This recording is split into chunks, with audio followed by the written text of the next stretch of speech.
Le monde du manga est en deuil.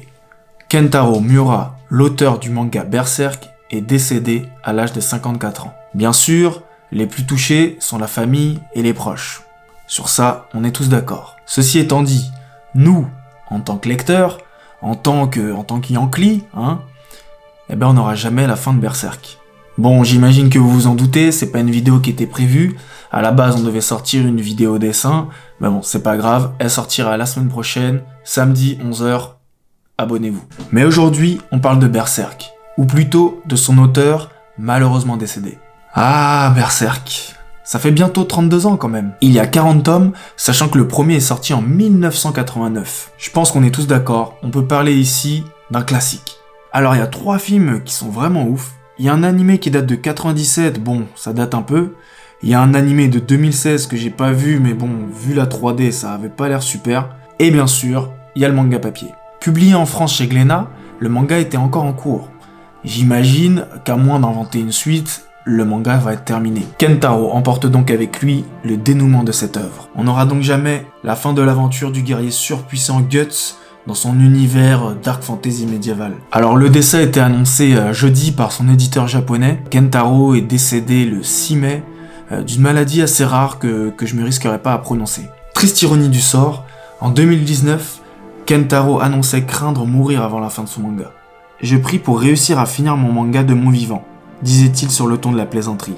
On peut pas parler de Kentaro Miura sans parler de son dessin incroyable. C'était vraiment un dessinateur d'exception. Que t'aimes ou pas Berserk, t'es obligé de souligner la qualité du dessin. C'est vrai que c'était parfois un peu surchargé, difficilement lisible, mais c'était toujours maîtrisé avec des mises en scène grandioses et beaucoup de détails, surtout beaucoup de détails dans le dessin. J'aime beaucoup aussi les couvertures couleurs qu'il proposait pour cet homme.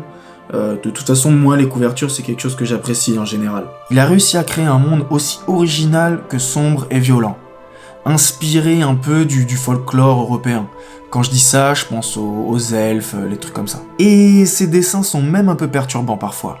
Là, je pense aux scènes de viol, je pense des fois aussi à des têtes un peu bizarres. Et d'ailleurs, pour l'occasion, on va s'attarder un peu plus sur qui était Kentaro Miura.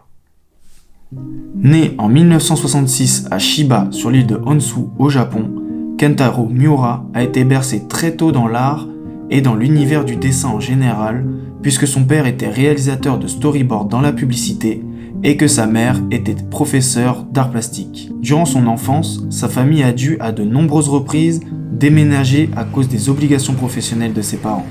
C'est à ce moment-là que le jeune Kentaro a commencé à se servir de son art pour se faire des amis.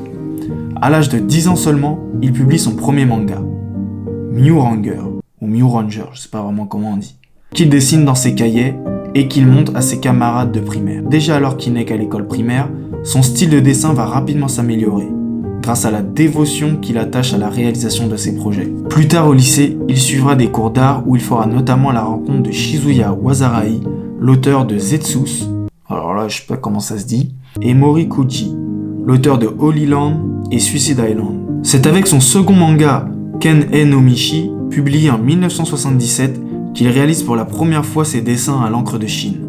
C'est au lycée qu'il se met à auto-publier plusieurs mangas, notamment dans les journaux de son lycée et lors de concours.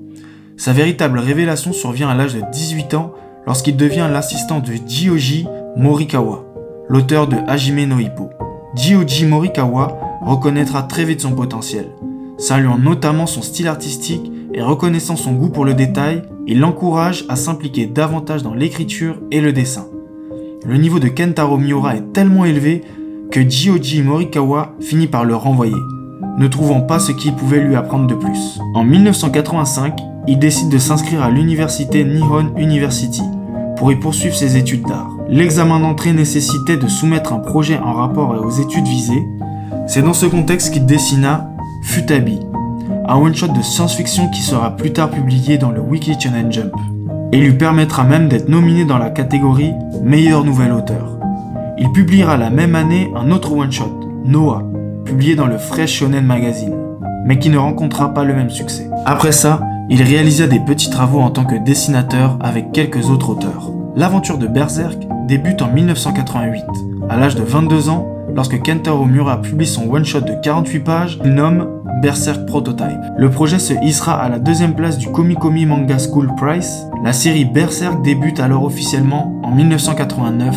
Kentaro Miura travaille sur ses premières planches tout en collaborant avec d'autres auteurs pour d'autres projets. Le succès de Berserk est fulgurant. Pour la première fois, un manga de dark fantasy à l'univers sombre et médiéval rencontre un succès au Japon et à l'étranger.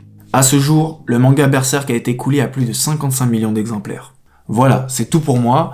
Aujourd'hui, vidéo exceptionnelle pour rendre hommage à un auteur qu'on aime beaucoup avec Clément. D'ailleurs, petit spoiler, Clément est en train de préparer une vidéo sur les mangas qui risqueraient de ne pas avoir de fin si malheureusement l'auteur décède avant. Hashtag pirate, hashtag chasseur. On se dit donc à la semaine prochaine pour la vidéo qui était prévue demain qu'on a décalée. Voilà, c'est tout pour moi.